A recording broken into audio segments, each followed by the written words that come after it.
This book is by John Herman, and it's illustrated by Shannon Sternwest. Can anybody tell me what illustrated means? Illustrated means drawn. Drawn, drawings, pictures, all that type of stuff. Okay. So today, does anybody know a nickname for the American flag besides Stars and Stripes or Old Glory? What? Red, white, and blue? Red, white, and blue. That can be one, yeah. You don't know? Okay, so as I read the story to you, I want you to think back to a time where you've seen the flag. Okay, whether it be a ball game, or in school, or in the library. Or now, correct. I want you to think back. And I also want you to listen for any nicknames that you may hear me read to you, okay? We all know the American flag. Its bright colors fly at baseball games. It flies at 4th of July parades. We even see it on our clothes. Our flag has lots of nicknames like Old Glory and the red, white, and blue. Sometimes it's called Stars and Stripes. But where did our flag come from? Does anybody know? No? Chris? Where did it come from? What come from? Sarah?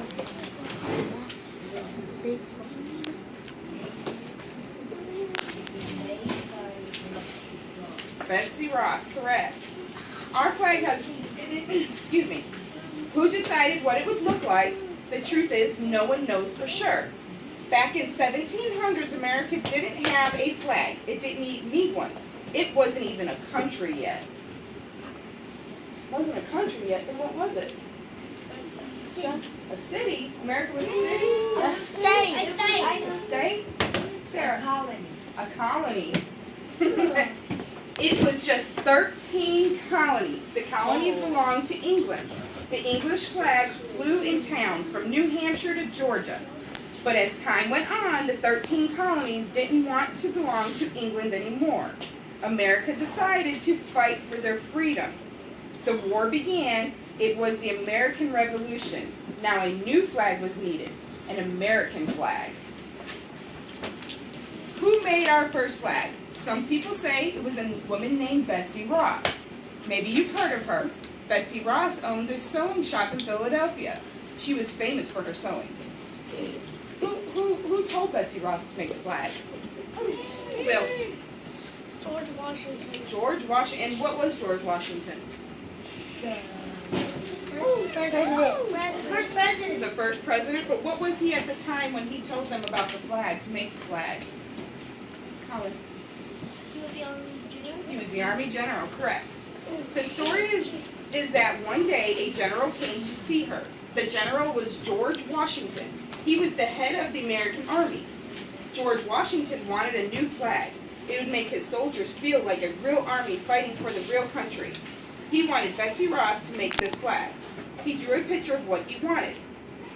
Betsy Ross made some changes. Then she showed the picture to General Washington. He liked it. Betsy Ross sewed the flag, and that was the very first Stars and Stripes. That is the story, and it is a good one. But is it true? What do you think? Do you think that story is true? Yeah. Yes, You ma'am. do? Why do you think it's true? I think it's true because a person can sew a flag for someone, and they could tell them what to do. They could tell him what. That's true. Betsy Ross's grandson said it was. He said that Betsy told him the story when he was a little boy and she was an old woman of 84.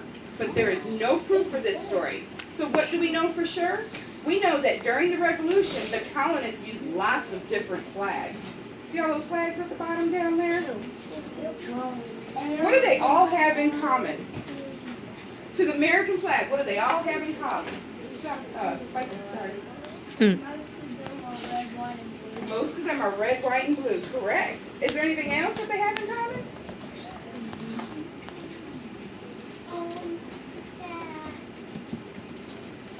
That they all have stars on them. they all have stars? No. Some of them do, yeah. How about some stripes? Yes. Does they have stripes? Except Most Except of them. for two. Three. Four.